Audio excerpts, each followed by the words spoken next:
Ela tinha 3 anos quando alguém a deixou para trás.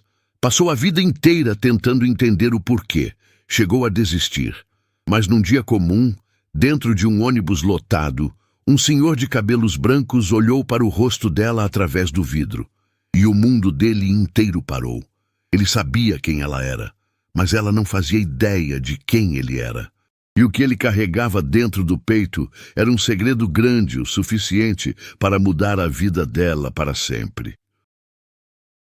Laura tinha uma vida que muita gente chamaria de boa. Tinha um teto, tinha comida, tinha pais que a amavam de um jeito que não precisava de explicação. Dona Cláudia e seu Marcos sempre foram presença de verdade, daquelas que aparecem nas horas difíceis sem precisar ser chamadas. Ela cresceu numa casa simples, mas com fartura do que realmente importa. Tinha afeto, tinha colo, tinha o sorriso de uma mãe que a olhava como se ela fosse o maior presente que a vida tinha dado. E era. Só que dentro de Laura existia algo que nenhum abraço conseguia alcançar. Um lugar fundo, quieto, que doía de um jeito silencioso. Não era ingratidão. Não era falta de amor pelos pais que escolheram ela. Era outra coisa. Era uma pergunta que nunca foi embora, que cresceu junto com ela e que com o tempo foi ficando mais pesada do que ela conseguia carregar sozinha. Naquela madrugada, Laura acordou mais uma vez com o coração acelerado. O sonho tinha voltado. Sempre o mesmo. Sempre com aquela mesma sensação de que havia algo ali que ela precisava alcançar e não conseguia. No sonho, ela era pequena. Havia uma mão segurando a dela, uma mão do tamanho da sua, pequena como a dela, e aquilo sempre a perturbava de um jeito que ela não sabia explicar direito. Havia um cheiro que ela reconhecia, mas não conseguia nomear. E havia uma voz ao longe, suave, chamando um nome que não era bem um nome, era um apelido. Uma palavra carinhosa que chegava até ela como se viesse de dentro d'água, distorcida, quase inaudível. Ela acordou com o rosto molhado e ficou parada olhando para o teto do quarto por um tempo que não soube medir. Não era a primeira vez. Não seria a última. Mas naquela madrugada, o sonho tinha parecido mais real do que nunca. E aquilo a deixou com uma inquietação que não passou nem quando o sol nasceu. Na hora do café da manhã, Dona Cláudia olhou para a filha com aquele olhar de mãe que não precisa de palavras. Perguntou se estava bem. Laura sorriu e disse que sim.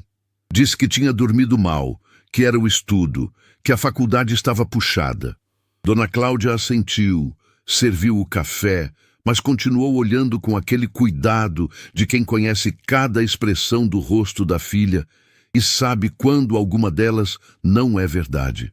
Laura comeu em silêncio, agradeceu, pegou a mochila e saiu de casa carregando por dentro aquilo que havia muitos anos ela não conseguia largar.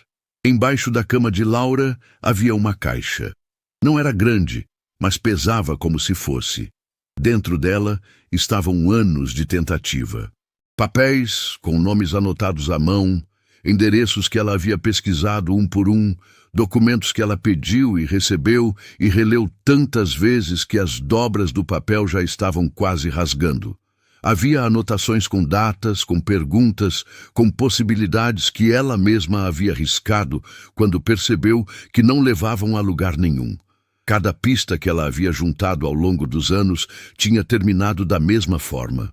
Uma porta fechada, um nome que não existia mais, um endereço que virou outro endereço, um registro que havia desaparecido como se nunca tivesse existido.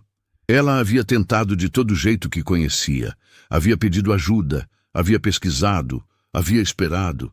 E cada vez que uma pista fechava sem resposta, ela sentia o vazio apertar um pouco mais. Foi numa tarde que ela abriu a caixa pela última vez e ficou olhando para tudo aquilo espalhado na cama. Ligou para Bianca, sua melhor amiga desde a infância, e disse em voz baixa o que já estava decidido dentro dela há algum tempo. Disse que ia parar, que havia chegado no limite, que não dava mais para viver com um pé dentro daquela busca e outro tentando seguir em frente. Bianca tentou argumentar, tentou encontrar alguma saída, falou que ela não devia desistir agora. Mas Laura já tinha tomado a decisão antes mesmo de ligar. Às vezes a gente liga para alguém não para ser convencido, mas para ouvir a própria voz dizendo em voz alta o que já estava resolvido por dentro. Quando desligou, Laura olhou para a caixa mais uma vez. Fechou a tampa devagar. Respirou fundo. E murmurou baixinho, quase para si mesma: "Chega!" Na manhã seguinte, ela acordou, tomou café, despediu-se de Dona Cláudia e pegou o ônibus para a faculdade como fazia todos os dias. Sentou no banco, colocou o fone no ouvido e olhou pela janela com o olhar de quem finalmente decidiu virar a página. A cidade passava lá fora como sempre. As ruas, os prédios, as pessoas caminhando apressadas, tudo igual. Tudo comum.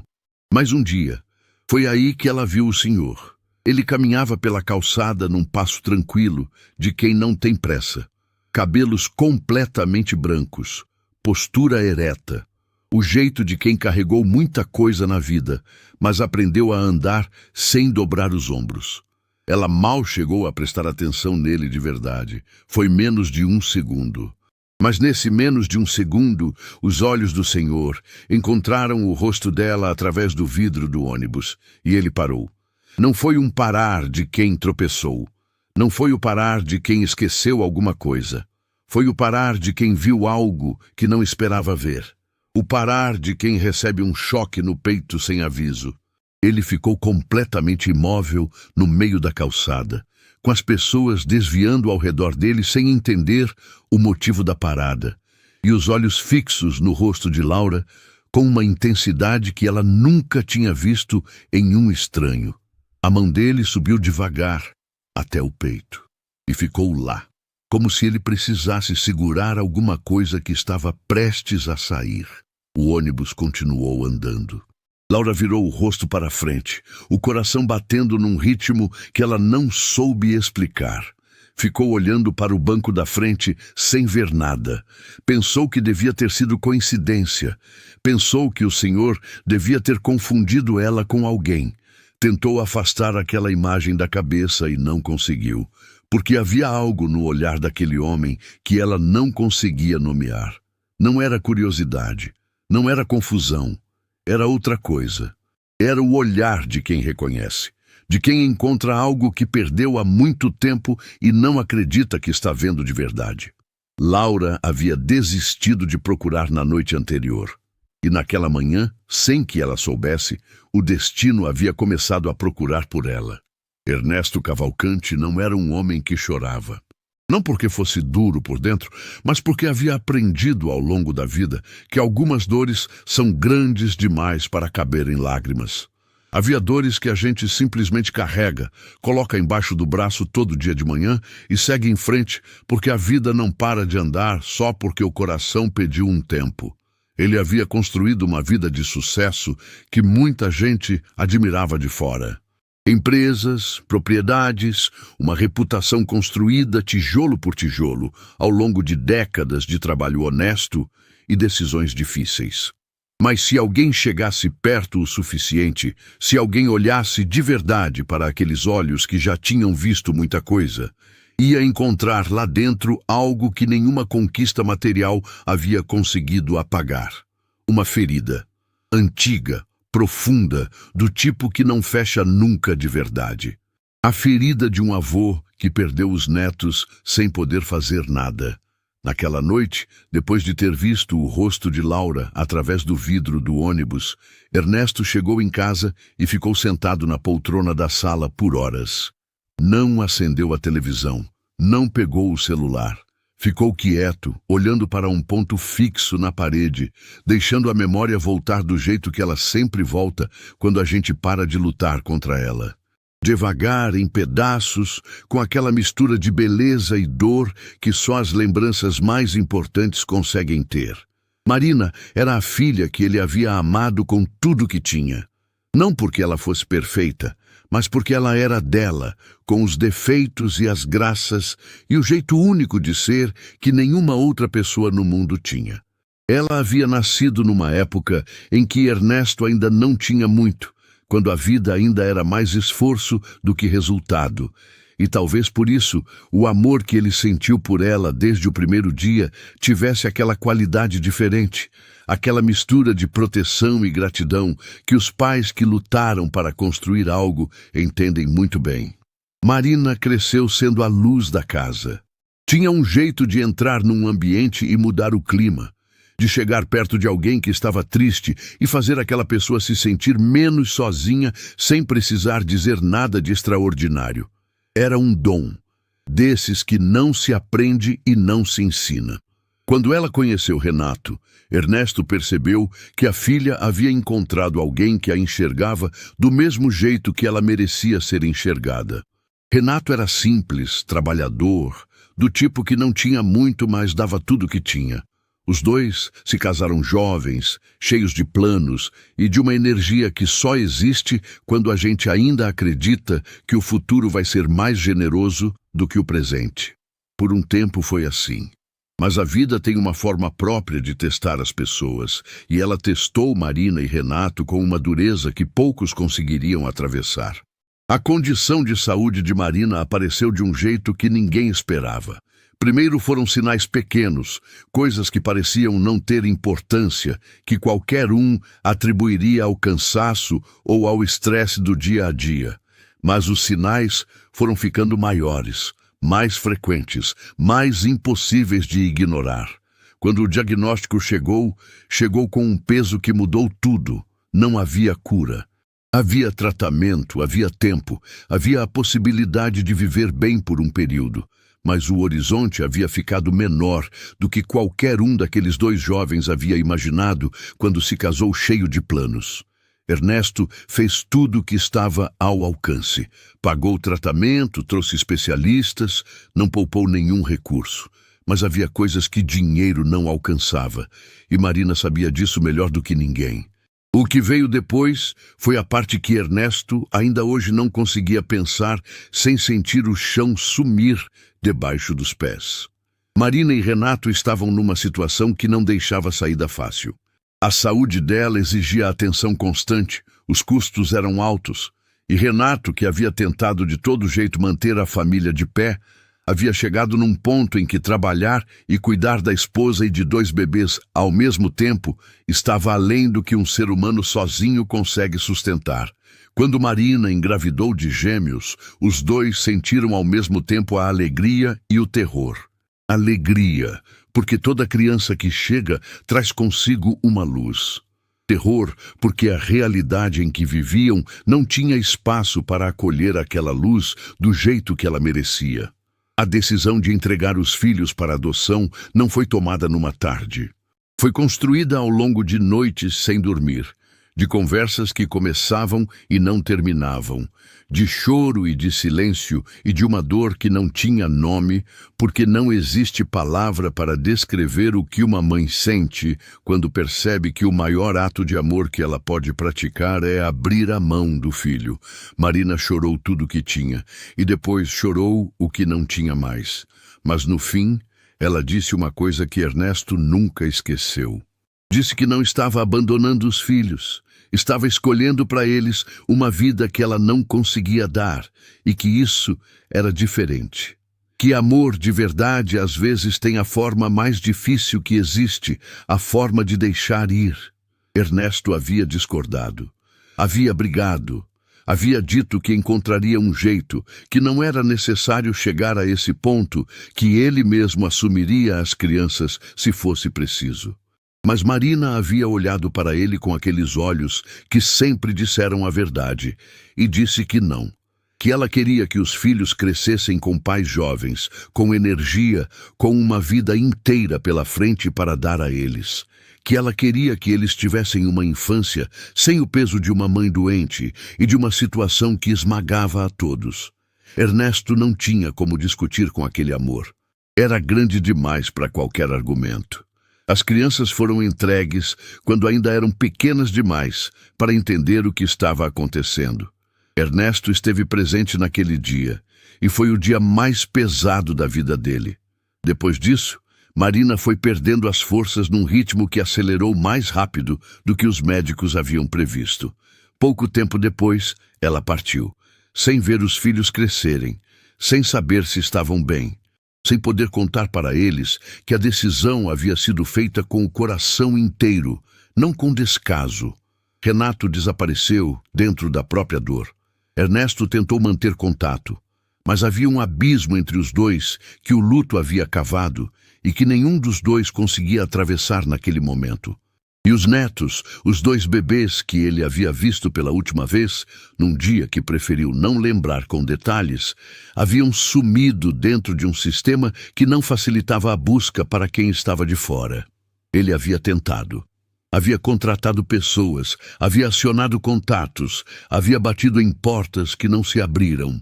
Com o tempo, a vida foi seguindo, os anos foram passando e ele foi aprendendo a carregar aquele vazio do jeito que se aprende a carregar o que não tem solução.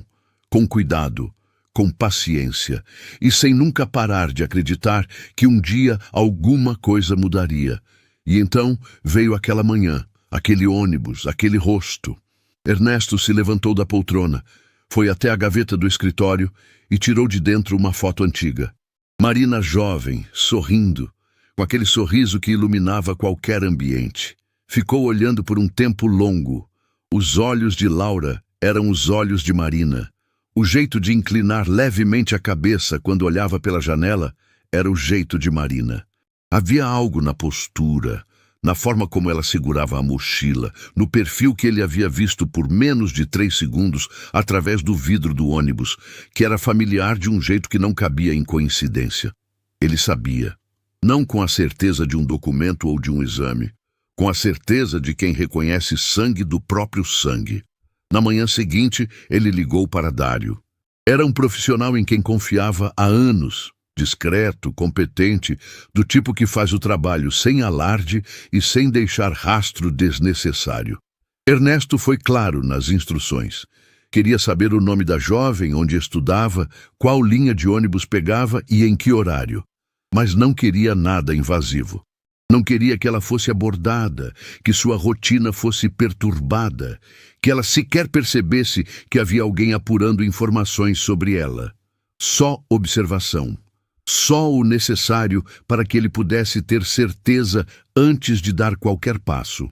Dário voltou em poucos dias. Sentou na frente de Ernesto e colocou sobre a mesa um relatório simples, com poucas folhas, mas com informações suficientes. O nome da jovem era Laura. Estudava numa faculdade do outro lado da cidade. Pegava o mesmo ônibus todas as manhãs, no mesmo ponto, no mesmo horário, com uma pontualidade de quem tem rotina estabelecida. Tinha pais adotivos, uma família simples, uma vida aparentemente tranquila. Ernesto leu cada linha devagar, com aquela atenção de quem tem medo de piscar e perder alguma coisa importante. As mãos tremiam levemente. Ele as pressionou contra a mesa para que Dário não percebesse. Foi quando Dário carregou na garganta e disse que havia mais uma coisa. Colocou uma segunda folha sobre a mesa com um cuidado que indicava que o que estava ali não era simples. Ernesto olhou para ele antes de olhar para o papel. E a expressão de Dário foi suficiente para fazer o coração dele acelerar antes mesmo de ler a primeira linha. Havia pistas. Tênues, esparsas, do tipo que some se a gente não correr atrás. Mas havia pistas sobre o outro neto, o irmão gêmeo. O menino que havia sido entregue junto com Laura naquele dia que Ernesto preferia não lembrar com detalhes e que havia sumido em direção a uma vida que ele nunca soube qual foi. Ernesto ficou olhando para aquela segunda folha por um tempo que não soube medir. Depois, fechou os olhos. Respirou fundo. E quando abriu os olhos de novo, havia algo diferente neles. Não era mais só a dor antiga de quem perdeu e aprendeu a carregar. Era outra coisa. Era a determinação de quem percebe que o tempo de carregar acabou e que chegou a hora de agir. Havia 2 netos para encontrar.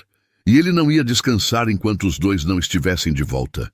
Ernesto Cavalcante havia construído tudo o que tinha depois de perder o que mais amava. Não foi planejado, não foi uma decisão de sentar e dizer que ia transformar a dor em combustível. Foi acontecendo. Depois que Marina partiu, depois que os netos sumiram dentro de um sistema que não abria portas para quem estava de fora, ele se jogou no trabalho com uma intensidade que as pessoas ao redor chamavam de determinação, mas que ele sabia que era outra coisa. Era a única forma que ele havia encontrado de não parar, porque parar significava pensar, e pensar naquela época significava afundar. Os anos foram passando, os negócios foram crescendo e o dinheiro foi chegando como consequência de alguém que não tinha mais nada a perder e por isso não tinha mais medo de arriscar.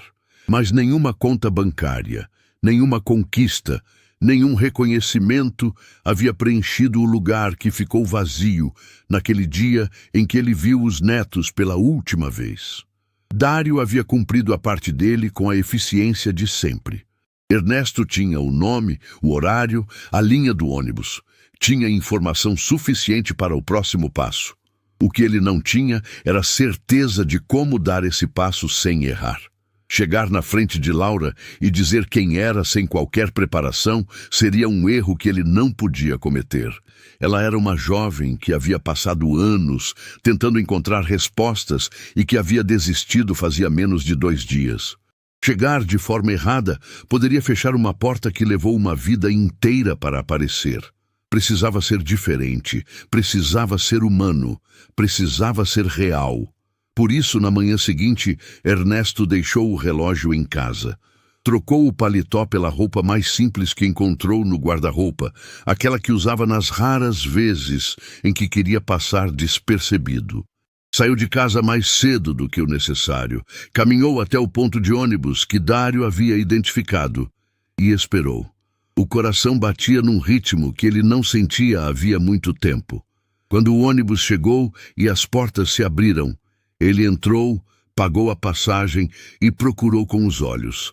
Laura estava lá, sentada do lado da janela, a mochila no colo, o fone no ouvido, o olhar perdido lá fora. Ernesto foi devagar até o banco ao lado dela e sentou sem pressa, como qualquer passageiro faria. Por alguns minutos ele ficou em silêncio. Olhava para frente, deixava o ônibus andar e, de canto de olho, observava o perfil de Laura com uma atenção que precisava disfarçar. A semelhança com Marina era ainda maior de perto. Não era só física. Era algo no jeito de existir, na forma como ela respirava devagar, olhando para a cidade passar, como se estivesse em algum lugar entre o presente e um pensamento que não terminava. Ernesto sentiu a garganta apertar e precisou olhar para frente por alguns segundos para se recompor. Foi ele quem quebrou o silêncio. Comentou algo simples sobre o trânsito, sobre como a cidade crescia rápido demais para a infraestrutura que tinha. Uma observação comum, do tipo que qualquer pessoa faz sem esperar muito em troca. Laura tirou um dos fones, olhou para ele com educação e concordou com um sorriso rápido. Ia colocar o fone de volta quando ele fez uma segunda observação. Dessa vez, sobre o bairro que o ônibus estava atravessando, e o sorriso dela ficou um segundo a mais.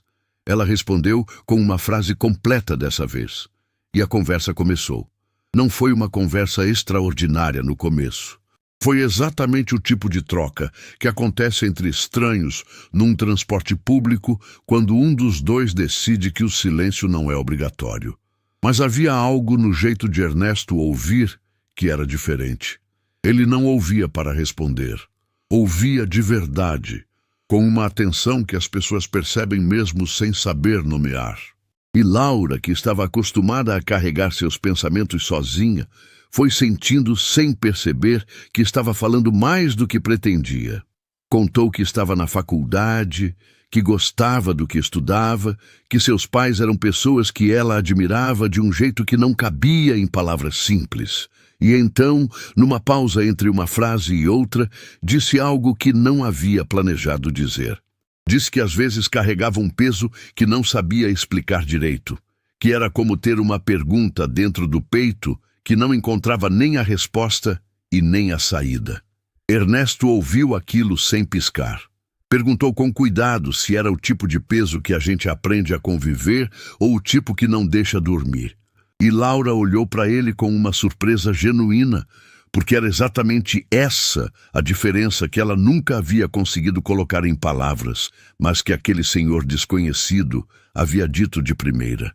Era o tipo que não deixava dormir, ela confirmou. E quase contou sobre o sonho. Segurou na última hora, porque havia algo que ainda a impedia de abrir esse nível com um estranho.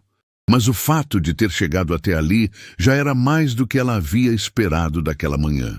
Quando o ônibus chegou no ponto dela, Laura se levantou, ajeitou a mochila e disse que havia sido um prazer conversar. Ernesto assentiu com um sorriso tranquilo. E disse que o prazer havia sido dele. Ela desceu, e só quando as portas fecharam, ela percebeu que não havia perguntado o nome dele. Ficou um segundo parada na calçada, olhando o ônibus partir com uma expressão que ela mesma não soube decifrar. Mais tarde à noite, Laura ligou para Bianca. Não para falar da busca, não para retomar o assunto da caixa que havia fechado.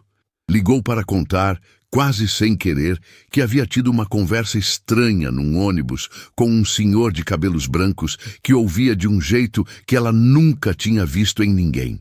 Bianca riu e disse que ela devia ter pego o número dele.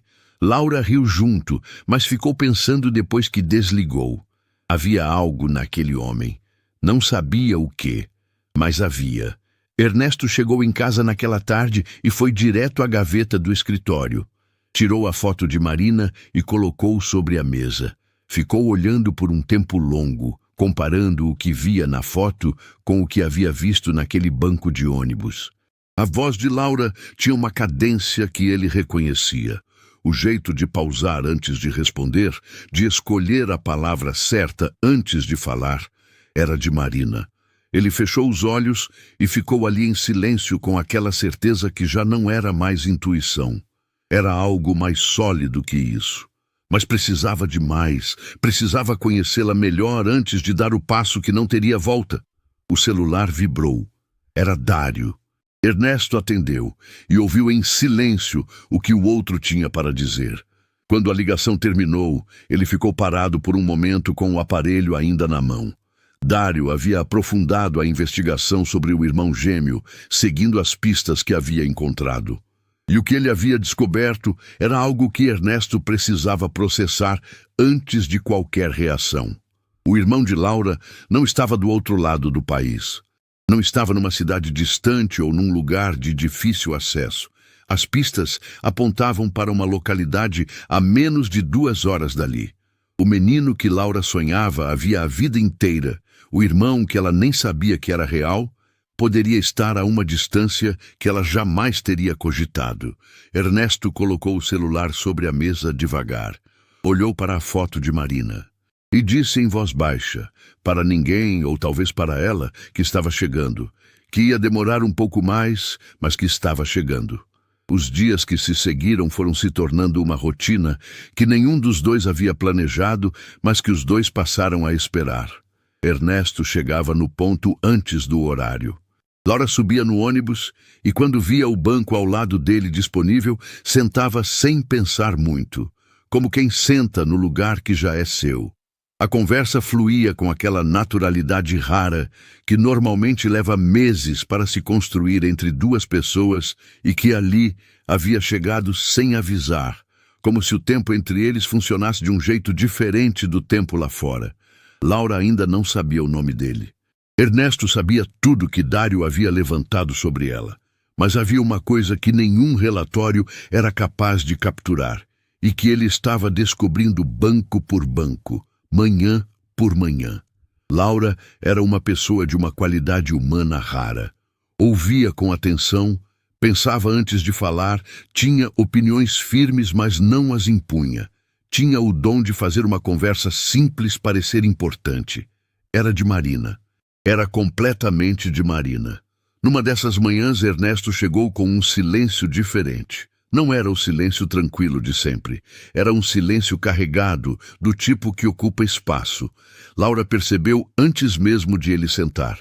Esperou o ônibus pegar velocidade e então tirou um fone e perguntou diretamente se estava tudo bem. Ele disse que sim, com aquele sorriso de quem está tentando convencer mais a si mesmo do que ao outro. Ela não insistiu na hora. Mas alguns minutos depois, sem olhar para ele, disse em voz baixa que às vezes a gente carrega coisa demais tentando não incomodar ninguém e que isso cansa mais do que a coisa em si. Ernesto virou o rosto para ela devagar.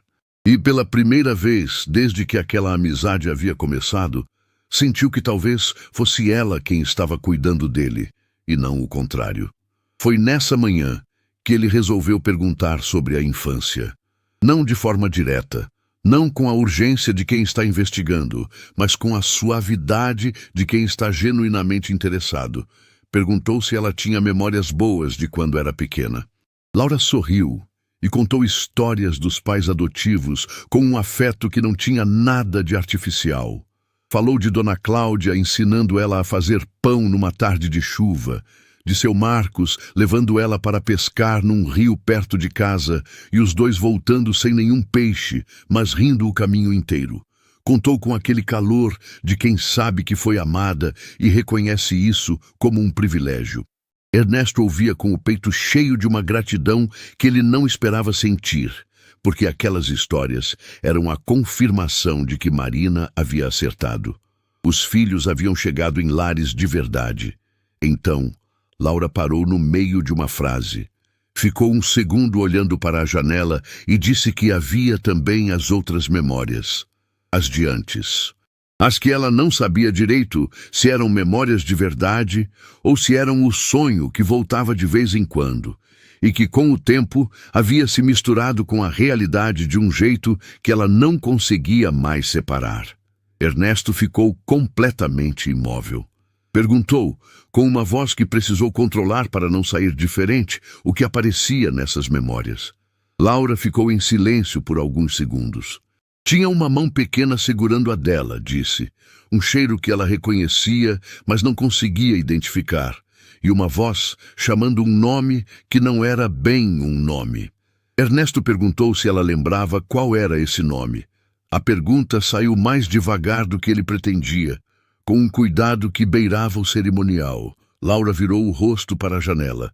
Ficou um momento assim, olhando para a cidade lá fora, e então disse a palavra em voz baixa, como se estivesse tirando algo frágil de dentro de um lugar onde ficava guardado há muito tempo. A Belinha. O silêncio que caiu entre os dois depois disso era de outro tipo. Ernesto sentiu as mãos formigarem. Sentiu o peito fazer aquele movimento de quem vai chorar, mas segura, porque não é a hora e não é o lugar. Virou o rosto para a janela do lado dele e ficou olhando para fora, sem ver nada. Laura percebeu a mudança e perguntou se estava bem. Ele disse que sim. Disse que aquela palavra havia lembrado alguém. E ficou por isso, porque era tudo que ele conseguia dizer naquele momento sem entregar mais do que deveria. Naquela noite, Ernesto foi até o endereço que Dário havia levantado sobre Renato. Não havia ligado antes. Não havia avisado. Havia aprendido ao longo da vida que certas conversas precisam acontecer olho no olho, sem o amortecedor de uma tela ou de uma voz pelo telefone. Bateu na porta de uma casa pequena, numa rua tranquila. Esperou. Quando a porta abriu, o homem que estava do outro lado demorou um segundo para reconhecê-lo. Renato havia envelhecido de um jeito que ia além dos anos. Era o envelhecimento de quem carregou peso demais, por tempo demais. Os cabelos estavam brancos, os ombros levemente curvados, e nos olhos havia uma distância que Ernesto conhecia porque havia visto a mesma distância no próprio espelho durante anos. Os dois ficaram se olhando na soleira da porta por um momento que não precisou de palavras. Depois, Renato recuou e abriu espaço para ele entrar. Sentaram numa sala simples, com poucos móveis e o silêncio de quem mora sozinho há tempo demais. Ernesto foi direto. Disse que havia visto uma jovem dias atrás. Disse que a semelhança com Marina era grande demais para ser ignorada. Disse que havia investigado com cuidado e que o que havia encontrado apontava numa direção que ele precisava confirmar com Renato antes de dar qualquer passo. Enquanto falava, observava o rosto do outro homem ir mudando. A distância nos olhos foi cedendo lugar a alguma coisa que estava há muito tempo enterrada debaixo de toda aquela culpa e de toda aquela saudade. Quando Ernesto terminou, Renato ficou em silêncio por um tempo longo. Então perguntou, com uma voz que saiu rouca de tanto ficar guardada, se ele havia falado com ela. Ernesto disse que ainda não, que havia se aproximado com cuidado, que estavam construindo uma relação de confiança, mas que ainda não havia revelado nada. Renato assentiu devagar. E então disse uma coisa que Ernesto não esperava. Disse que tinha algo que havia guardado por anos sem saber o que fazer, sem ter coragem de seguir sozinho e sem saber a quem recorrer. Levantou devagar, foi até um cômodo nos fundos e voltou com uma caixa pequena nas mãos. Colocou sobre a mesa com um cuidado de quem está manuseando algo que não tem preço. Abriu a tampa e tirou de dentro um envelope amarelado pelo tempo. Dentro do envelope havia um documento. Um registro feito à mão, com o nome da instituição que havia intermediado a adoção, um código de controle e 2 anotações que naquele tempo pareceram sem sentido, mas que agora, olhando com os olhos de quem sabe o que procura, apontavam para nomes e para cidades. Era a pista que havia faltado em todos esses anos. Havia estado ali o tempo inteiro, guardada dentro de uma caixa, por um homem que não havia tido forças para abri-la sozinho. Ernesto pegou o documento com as mãos que tremiam levemente e leu cada linha devagar. Quando terminou, olhou para Renato. E Renato olhou para ele com os olhos cheios d'água e disse em voz baixa, quase um sussurro, que havia chamado a filha de Abelinha desde o dia em que ela nasceu. Que era o apelido que Marina havia escolhido porque a menina era pequena, irrequieta e cheia de vida, igual a uma abelha que não para nunca, e que ele havia passado todos esses anos acreditando que um dia ela voltaria. Não sabia como, não sabia quando, mas acreditava. Ernesto dobrou o documento com cuidado e guardou no bolso. Olhou para Renato com uma firmeza que há muito tempo não aparecia no rosto dele e disse que o dia havia chegado, que a Abelinha havia crescido, havia virado uma jovem de caráter, havia sido amada do jeito que Marina queria que ela fosse amada, e que agora era hora de fechar o círculo. Renato cobriu o rosto com as mãos e chorou sem fazer barulho. Daquele jeito silencioso de quem chorou tanto que até o choro aprendeu a ser discreto. E Ernesto colocou a mão no ombro dele e ficou ali, porque havia coisas que não precisavam de palavra nenhuma. Ernesto não dormiu naquela noite. Ficou na poltrona do escritório com o documento de Renato sobre a mesa, olhando para aquelas linhas escritas à mão que haviam resistido ao tempo, guardadas dentro de um envelope que ninguém havia tido coragem de abrir sozinho. Eram informações simples à primeira vista. Um nome de instituição, um código, 2 anotações de cidade. Mas para quem sabia o que estava lendo, aquilo era o fio que havia faltado em anos de busca. Dário havia recebido uma foto do documento ainda naquela noite e já estava trabalhando. Ernesto sabia que em poucos dias teria respostas mais concretas sobre o paradeiro do neto. Mas naquela madrugada, o pensamento não estava no menino. Estava em Laura. Estava na forma como ela havia dito aquela palavra no ônibus, com aquela delicadeza de quem tira algo precioso de um lugar fundo, Abelinha. Dita assim, em voz baixa, sem saber o peso que carregava. Ele sabia que não podia mais esperar. Cada dia que passava era um dia a mais, em que Laura vivia sem saber quem era de verdade. E ele havia aprendido da forma mais dura possível que o tempo não avisa quando vai acabar. Na manhã seguinte, o ônibus chegou no horário de sempre. Laura subiu, Viu Ernesto no banco e sentou ao lado dele com aquele movimento já automático de quem não precisa mais pensar. Mas dessa vez foi ela quem percebeu primeiro que algo estava diferente. Ele estava mais quieto que o normal. Não era o silêncio tranquilo das primeiras manhãs. Era um silêncio que ocupava espaço, que tinha peso, que pedia atenção sem pedir em palavras. Laura ficou olhando para o perfil dele por alguns segundos e então disse diretamente que ele não estava bem. Não perguntou, afirmou. Ernesto olhou para ela e pela primeira vez, desde que aquela amizade havia começado, não encontrou dentro de si o sorriso de disfarce que havia usado todas as outras vezes. Disse que havia algo que precisava conversar com ela, que era importante, que preferia fazer isso em outro lugar, com mais calma. Laura ficou em silêncio por um momento. Havia algo no tom dele que era diferente de tudo que ela havia ouvido até ali. Não era preocupação de estranho.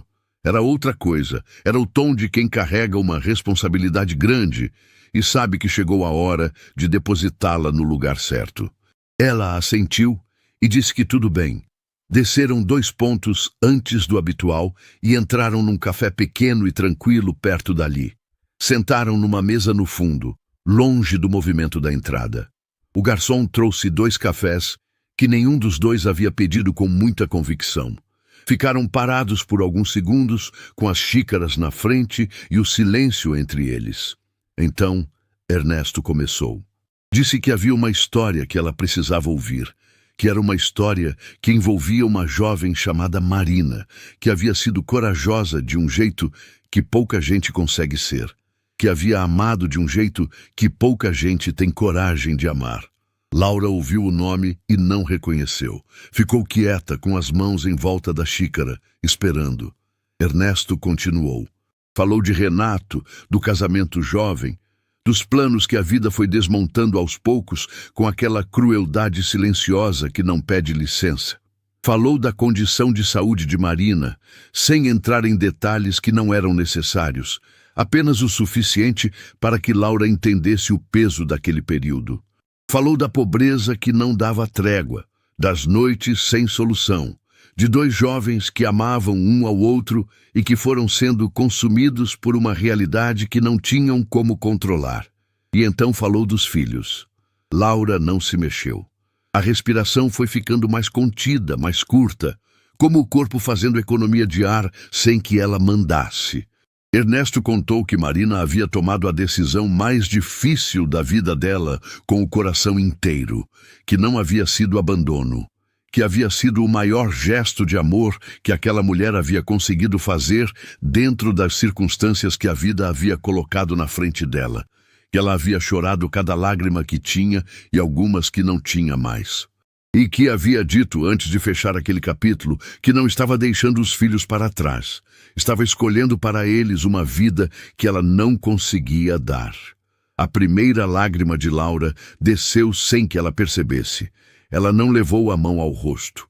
Ficou olhando para Ernesto com uma atenção que era quase física, como se qualquer movimento pudesse quebrar algo frágil que estava sendo construído ali naquela mesa. Ernesto colocou sobre a mesa a foto de Marina. Era uma foto antiga, com aquela qualidade de imagem que o tempo modifica, as cores levemente desbotadas nas bordas. Marina estava sorrindo. Um sorriso aberto, genuíno, do tipo que não se fabrica. Tinha os cabelos escuros presos para trás e um olhar que dizia ao mesmo tempo que havia alegria e que havia luta. Laura olhou para aquela foto e o mundo ao redor desapareceu. Havia algo naquele rosto que ela reconhecia de um lugar que não era a memória racional. Era mais fundo que isso. Era o tipo de reconhecimento que acontece antes do pensamento, antes da análise, antes de qualquer palavra. Os olhos, a linha do maxilar, o jeito como o sorriso puxava levemente mais para um lado. Ela havia visto aquilo no espelho a vida inteira sem saber de onde vinha. Levantou os olhos da foto e olhou para Ernesto. E perguntou com uma voz que mal saiu, que chegou ao ar como fio, se o menino do sonho existia de verdade. Ernesto disse que sim, que o irmão gêmeo era real, que estava vivo, que havia crescido sem saber que ela existia, da mesma forma que ela havia crescido sem saber que ele existia, e que havia pistas concretas sobre onde encontrá-lo. Laura cobriu o rosto com as mãos. Os ombros foram abaixando devagar com aquele movimento de quem soltou um peso que estava segurando há tempo demais. Não era o choro de quem está mal. Era o choro de quem finalmente chegou num lugar depois de uma caminhada muito longa. Ernesto ficou em silêncio, deixando aquele momento existir sem pressa, sem interromper, sem tentar consertar o que não precisava ser consertado. Foi nesse momento que o celular de Laura vibrou na mesa. Era Bianca. Ela olhou para a tela por um segundo, depois olhou para Ernesto e deixou a chamada ir. Alguns minutos depois, quando a emoção havia assentado o suficiente para ela conseguir falar, mandou uma mensagem curta para a amiga dizendo que estava bem, que havia encontrado algo importante e que contaria tudo em breve. Bianca respondeu com uma única frase que chegou com aquela pontualidade das amigas de verdade. Disse que sabia que ela ia encontrar, que sempre soube. Laura segurou o celular por um segundo, com um sorriso que misturava gratidão e saudade de uma leveza que havia ficado para trás, e guardou o aparelho. Olhou para Ernesto com os olhos ainda marejados e perguntou quem ele era, de verdade.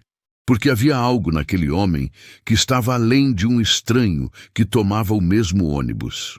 Ernesto respirou fundo. Colocou as mãos sobre a mesa com a tranquilidade de quem finalmente chegou no lugar que deveria ter chegado muito antes. E disse com uma voz firme, que carregava ao mesmo tempo alívio e emoção contida, que Marina era sua filha, que ela, Laura, era sua neta, e que ele havia passado anos inteiros procurando por ela sem descansar, e que não havia dia em que não tivesse pedido que ela estivesse bem, que estivesse sendo amada, que a vida havia sido generosa com ela do jeito que ela merecia. Laura ficou olhando para ele por um longo momento sem dizer nada. Então se levantou devagar, foi até o lado dele e o abraçou com uma força que carregava anos de perguntas, anos de sonhos, anos de uma caixa embaixo da cama que ela havia fechado achando que nunca teria resposta. Ernesto fechou os olhos e abraçou a neta pela primeira vez. E ficou assim, quieto, com o coração batendo num ritmo que havia esquecido que existia. Lá fora a cidade continuava, o café continuava. O garçom passava com bandejas sem olhar para aquela mesa no fundo, onde um avô e uma neta se encontravam pela primeira vez depois de uma vida inteira separados. Mas dentro daquele abraço, o tempo havia parado completamente, e os dois deixaram ele parar. Laura chegou em casa naquela tarde diferente. Não era uma diferença que aparecia no rosto de forma óbvia, não era alegria transbordando, nem tristeza visível. Era algo mais sutil que isso. Era o jeito de quem passou por algo grande e ainda está processando, ainda está tentando entender onde colocar aquilo dentro de si sem derrubar o que já estava construído. Dona Cláudia estava na cozinha quando ouviu a porta. Olhou para a filha uma vez e largou o que estava fazendo. Não perguntou nada. Foi até ela. Colocou as mãos nos dois lados do rosto de Laura com aquele gesto que havia feito desde que ela era pequena e esperou.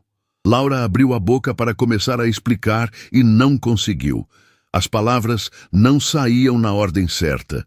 Então, Dona Cláudia disse que não precisava ter pressa, que podiam sentar, que ela tinha o tempo que fosse necessário. Sentaram na mesa da cozinha, que havia sido o lugar de todas as conversas importantes da vida de Laura, desde que ela se lembrava. Dona Cláudia chamou seu Marcos com uma voz tranquila, sem alarme, e ele veio da sala com aquele jeito calmo, de quem construiu a vida inteira em cima da ideia de que o que vier pode ser enfrentado junto. Sentou ao lado da esposa e ficou olhando para a filha com a mesma paciência silenciosa de sempre. Laura olhou para os dois e sentiu o peito apertar de um jeito que não era de dor. Era de gratidão. Era o aperto de quem percebe no momento exato o tamanho do amor que sempre esteve ali. Contou tudo. Desde o senhor do ônibus, desde a amizade que foi crescendo sem que ela entendesse muito bem por quê. Desde o café naquela manhã e a foto de Marina sobre a mesa. Contou sobre Ernesto, sobre Marina, sobre Renato, sobre o irmão gêmeo que existia em algum lugar sem saber que tinha uma irmã. Contou sem parar, como quem abre uma comporta depois de segurar muita coisa, e os dois ouviram sem interromper uma vez sequer. Quando ela terminou, o silêncio durou alguns segundos. Então seu Marcos, que havia ficado quieto durante toda a história, com os cotovelos apoiados na mesa e as mãos cruzadas na frente do rosto, abaixou as mãos devagar e disse uma coisa que Laura não esperava. Disse que sempre soube que esse dia chegaria. Não como uma previsão, não como um medo, mas como uma certeza tranquila de pai que conhece a filha. Disse que desde pequena ela tinha um jeito de olhar para o horizonte que ia além do que estava na frente. Que isso nunca havia sido falta de amor pelo que tinham construído juntos. Era uma parte dela que pertencia a uma pergunta que só podia ser respondida por quem estava do outro lado. E que ele e Dona Cláudia sempre haviam torcido para que esse dia chegasse, porque Laura merecia todas as respostas que a vida lhe devia. Dona Cláudia segurou o rosto da filha nas mãos mais uma vez e disse com uma firmeza que não deixava espaço para dúvida que ela sempre foi e sempre seria filha deles. Que o amor que construíram não diminuía 1 milímetro diante de nada que viesse de fora. E que se havia uma família esperando por Laura do outro lado, então que essa família fosse recebida com braços abertos, porque filha que é amada de verdade merece ser amada por todo mundo que tiver capacidade de fazê-lo. Laura chorou, não de tristeza, de alívio, de amor, daquele tipo de choro que só acontece quando a gente percebe que está completamente segura. 2 dias depois, Ernesto organizou o encontro com Renato. Escolheu um lugar tranquilo, um jardim público com bancos de madeira à sombra de árvores antigas, longe do movimento e do barulho. Havia ligado para Renato com antecedência e dado tempo para ele se preparar. Havia ligado para Laura na véspera e perguntado se ela estava pronta. Ela havia ficado em silêncio por um momento e então dito que estava. Que havia passado a vida inteira se preparando para aquele momento, sem saber que era aquele momento que estava vindo. Na manhã do encontro, Laura acordou cedo. Ficou parada na beira da cama por alguns minutos, com as mãos no colo, respirando devagar. Dona Cláudia havia deixado o café pronto antes mesmo de ela levantar. Seu Marcos estava na cozinha e quando ela entrou ele se levantou, foi até ela e a abraçou sem dizer nada. Segurou por um tempo um pouco maior que o normal. Laura encostou o rosto no ombro dele e fechou os olhos. Eram os gestos simples. Sempre. Os gestos simples é que ficavam. O jardim ficava a 20 minutos de casa. Laura foi com Ernesto, que havia passado para buscá-la. Durante o trajeto, os dois ficaram em silêncio durante boa parte do caminho. Mas era o silêncio confortável de quem não precisa preencher o ar com palavras para se sentir acompanhado. Quando o carro parou na entrada do jardim, Ernesto virou para ela e disse que Renato era um homem que havia carregado um peso enorme por muitos anos. Que havia amado os filhos do jeito que conseguiu dentro de uma situação que não tinha saída fácil. E que o que ele mais precisava naquele momento, mais do que qualquer explicação ou qualquer palavra elaborada, era saber que a filha estava bem. Laura assentiu, abriu a porta do carro e desceu. O jardim tinha aquela qualidade de silêncio que os lugares arborizados têm, um silêncio que não é vazio, mas cheio, feito de vento entre folhas e de passarinhos que não se preocupam com o que está acontecendo embaixo deles. Laura caminhou pelo caminho de pedras com os olhos à frente, procurando, e então viu. Havia um homem sentado num banco de madeira no fim do caminho. Estava de lado para ela, o olhar perdido em algum ponto distante, os ombros levemente curvados, com aquele peso que Ernesto havia descrito e que ela agora reconhecia porque havia visto no espelho muitas vezes. Era o peso de quem carrega uma pergunta sem resposta por tempo demais. Ela parou por um segundo. O coração batia num ritmo que ela não conseguia controlar e não tentou. Respirou fundo e continuou andando. Quando faltavam poucos metros, Renato virou o rosto. Talvez tivesse ouvido os passos, talvez tivesse sentido. Os olhos dele encontraram os dela e ficaram ali, travados, com uma expressão que Laura nunca havia visto em nenhum rosto antes. Era reconhecimento, era incredulidade. Era a expressão de quem vê acontecer algo que pediu por anos sem ter certeza de que merecia receber. Ele se levantou devagar. Os joelhos tremiam de um jeito que era visível mesmo à distância. As mãos caíram ao longo do corpo sem saber onde se colocar. As lágrimas já escorriam antes de ele conseguir abrir a boca. Laura parou na frente dele. Os dois ficaram se olhando em silêncio por alguns segundos, que foram longos, do jeito que só os momentos verdadeiros conseguem ser. Então Renato abriu os braços e, com uma voz que saiu partida em vários pedaços, disse as palavras que ele havia guardado por anos inteiros, sem saber se algum dia teria a chance de dizer.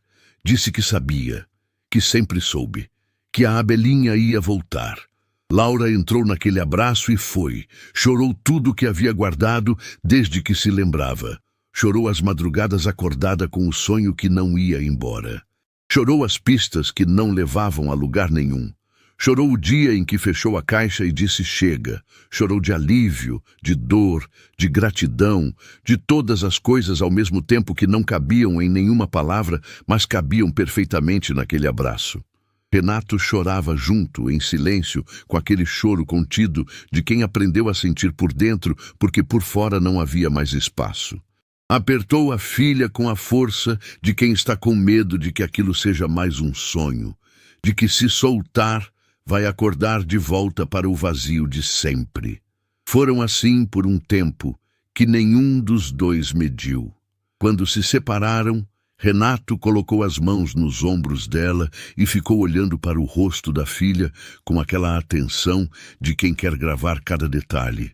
E então tirou do bolso algo que havia trazido com cuidado naquela manhã. Era uma foto pequena, antiga, com as bordas amassadas de tanto ter sido manuseada. 2 bebês juntos, lado a lado, tão parecidos que era impossível não reconhecer que eram o mesmo sangue. Laura pegou a foto com as mãos que tremiam. Olhou para aquelas 2 carinhas minúsculas. Reconheceu a si mesma num dos rostos de um jeito que foi imediato e físico, e olhou para o outro, para o menino. Para o rosto que havia habitado seus sonhos por anos inteiros, sem que ela soubesse que era real. Ele era real. Estava lá. Numa foto pequena com bordas amassadas que um pai havia carregado no bolso por anos, porque era tudo que lhe restava dos 2 filhos. Laura pressionou a foto contra o peito e fechou os olhos, e pela primeira vez na vida, o vazio não estava lá. Havia algo diferente no ar naquela manhã. Não era o clima, não era a luz, não era nada que pudesse ser apontado com precisão. Era uma daquelas sensações que a gente só consegue nomear depois. Quando olha para trás e percebe que certos dias têm um peso diferente dos outros desde o momento em que começa. Laura acordou cedo, ficou parada na beira da cama por alguns minutos, com a foto dos 2 bebês na mão, olhando para aquele rosto que havia habitado os seus sonhos por anos inteiros. O menino da foto tinha o mesmo nariz que ela, o mesmo jeito de cerrar levemente os lábios. Era impossível olhar para aquela imagem e não sentir que havia uma metade do mundo dela em algum lugar esperando sem saber que estava sendo esperada. Ernesto havia organizado um encontro naquela manhã. Não num restaurante, não num lugar formal. Na casa de Dona Cláudia e seu Marcos, porque Laura havia pedido assim. Havia dito que queria que o primeiro momento em que todos estivessem juntos acontecesse no lugar onde ela havia crescido, onde havia sido amada, onde havia guardado a caixa embaixo da cama por anos. Ernesto havia concordado sem hesitar, e Renato havia dito que ia aonde ela quisesse. Quando a campainha tocou, Dona Cláudia abriu a porta e ficou olhando para aqueles dois homens na soleira com uma expressão que misturava emoção e uma gentileza que era característica dela. Ernesto se apresentou com simplicidade. Renato ficou um segundo sem saber onde colocar as mãos, com aquele jeito de quem não está acostumado a ser recebido. Dona Cláudia não deixou o silêncio durar. Abriu a porta mais ainda, fez um gesto largo e disse que estavam em casa. 2 palavras. Mas ditas daquele jeito, por aquela mulher, valiam muito mais do que pareciam. Sentaram na sala. Seu Marcos trouxe café sem que ninguém pedisse, porque era o jeito dele de dizer que estava bem, que estava aberto, que a casa era grande o suficiente para caber todo mundo. Por alguns minutos, a conversa foi suave, do tipo que aquece o ambiente antes de entrar no que importa. Ernesto olhava para Dona Cláudia e seu Marcos com uma gratidão que ele mesmo não havia previsto sentir com aquela intensidade. Eram as pessoas que haviam criado a neta que ele não havia conseguido proteger. Haviam dado a ela exatamente o que Marina havia pedido naquela decisão impossível: uma vida digna. Um lar de verdade, amor sem condição. Disse isso em voz alta. Disse que havia passado anos imaginando quem seriam as pessoas que haviam recebido Laura, e que nenhuma das versões que havia construído na cabeça chegava perto do que estava vendo. Seu Marcos assentiu com aquele jeito quieto de sempre e disse que Laura havia chegado pequena, mas já com uma força dentro dela que não era de ninguém. Era dela mesma. Que eles não haviam feito nada além de não atrapalhar o que já estava lá. Renato ouviu aquilo com os olhos brilhando e não conseguiu falar por alguns segundos. Foi nesse momento que Laura se levantou e foi até o quarto. Voltou com a caixa, aquela caixa que havia carregado por anos, que havia fechado com a palavra chega e que havia aberto de novo depois que o mundo havia mudado. Colocou sobre a mesa da sala e abriu a tampa devagar. Todos olharam. Era uma vida inteira de tentativa ali dentro. Papéis, anotações, nomes, endereços, fragmentos de uma busca que havia parecido não ter fim. Laura tirou algumas folhas do fundo da caixa. Eram anotações antigas, feitas à mão com uma letra que era mais jovem que a de agora, de uma época em que ela ainda acreditava que as pistas iam levar a algum lugar. Havia um nome de cidade anotado 2 vezes, com um círculo em volta. Havia uma sigla de instituição que ela havia encontrado em algum documento e que na época não havia levado a nada. Colocou aquelas folhas sobre a mesa ao lado do relatório mais recente de Dário, que Ernesto havia trazido naquela manhã com uma atualização sobre o paradeiro do irmão. E então todos viram ao mesmo tempo. O nome da cidade nas anotações de Laura era o mesmo que aparecia no relatório de Dário. A sigla da instituição que ela havia circulado anos atrás era a mesma que constava no documento que Renato havia guardado numa caixa pequena numa casa de rua tranquila. Laura havia chegado perto, havia chegado muito mais perto do que imaginava naquela época, se não tivesse desistido. Se o ônibus tivesse passado 1 segundo mais tarde, se Ernesto não tivesse olhado para a janela naquela manhã. Ernesto olhou para aquelas folhas e sentiu o peso de tudo que o acaso havia movido para que aquele momento acontecesse. Disse em voz baixa que Dário havia confirmado naquela semana que as pistas sobre o irmão eram sólidas o suficiente para iniciar uma busca ativa, que havia um nome, que havia uma cidade, e que a partir dali não seria mais uma busca no escuro. Dário havia cumprido o papel dele com a precisão e o cuidado de sempre, e havia entregado tudo que tinha nas mãos de Ernesto com a mesma discrição com que havia começado. O restante era da família. Laura ficou olhando para aquelas folhas antigas ao lado do relatório novo por um tempo longo. Havia algo naquilo que era ao mesmo tempo doloroso e extraordinário. Ela havia passado anos juntando pedaços, sem saber que estava montando um mapa, sem saber que cada anotação, cada nome circulado, cada endereço pesquisado havia sido um passo numa direção que só fazia sentido agora, vendo tudo junto.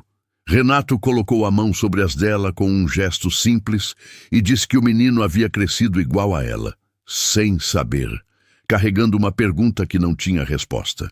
E que agora era a hora de chegar até ele antes que ele desistisse também, se é que já não havia desistido. A frase de Renato ficou no ar. Laura olhou para ele e havia nos olhos dela uma determinação que não estava lá antes. Não a determinação ansiosa de quem busca por desespero. Era uma determinação tranquila, firme, de quem sabe exatamente o que precisa fazer e por quê. Dona Cláudia serviu mais café, sem que ninguém pedisse, e seu Marcos colocou a mão no ombro de Renato num gesto que não precisava de palavra nenhuma. Era o gesto de dois pais que haviam amado a mesma menina de lados diferentes da vida e que naquele momento estavam do mesmo lado. Mais tarde, quando a tarde havia avançado e a conversa havia percorrido lugares que nenhum deles havia planejado, mas que todos precisavam, Laura pegou a foto dos dois bebês e foi até a janela. Ficou parada ali, com a luz da tarde caindo no rosto, olhando para aquela imagem pequena com bordas amassadas que um pai havia carregado no bolso por anos. Olhou para o rosto do menino por um tempo longo. Pensou em quantas manhãs ele havia acordado sem saber que tinha uma irmã. Em quantas vezes, talvez, tivesse sentido o mesmo vazio que ela sentiu sem conseguir explicar de onde vinha. Em quantas perguntas ele carregava sem saber que as respostas existiam. Falou baixinho para a foto, com um sorriso que misturava saudade de alguém que nunca havia conhecido e a certeza de que ia conhecer. Disse que estava chegando. Que demorou, mas que estava chegando. Ernesto ficou parado perto dela ouvindo aquilo e sentiu o peito abrir de um jeito que não sentia desde que Marina era viva. Renato ficou com os olhos fechados no meio da sala, como quem está fazendo um pedido silencioso para alguém que não está mais lá, mas que continua sendo a pessoa mais presente de todas. E Dona Cláudia, que havia ficado na porta da sala, observando tudo com aquela sabedoria tranquila, de quem ama sem precisar estar no centro, disse em voz baixa que Marina havia escolhido bem, que os filhos haviam crescido, que eram gente de valor, e que agora que a família havia encontrado metade do que perdeu, não ia parar enquanto não encontrasse a outra metade. Naquela noite, Laura ficou sentada na beira da cama com a foto na mão e a caixa aberta ao lado. Não era mais uma caixa de perguntas sem resposta. Era um mapa, incompleto ainda, com trechos que precisavam ser decifrados, com caminhos que iam exigir tempo e esforço, e talvez muitas idas e vindas antes de chegar no lugar certo. Mas era um mapa real, com pontos de partida reais, com pessoas reais do lado dela prontas para caminhar junto. Ela havia passado a vida inteira procurando pelos pais. Havia encontrado um avô dentro de um ônibus, um pai num banco de jardim e uma verdade que havia demorado anos, mas que havia chegado inteira. E agora havia uma nova busca, não mais sozinha, não mais no escuro, com uma família do lado, com um nome numa cidade, com a foto de um menino que era metade dela e que não sabia que estava sendo procurado com tanto amor. A história de Laura não havia terminado. Havia chegado num ponto de chegada que era também um ponto de partida. E em algum lugar, numa cidade a poucas horas dali, havia um jovem que carregava o mesmo vazio, o mesmo sonho, a mesma pergunta sem resposta, que havia crescido sem saber que tinha uma irmã, um pai e um avô, esperando por ele com uma foto antiga e um amor que não havia cabido dentro de nenhuma distância. Ele não sabia que estavam indo.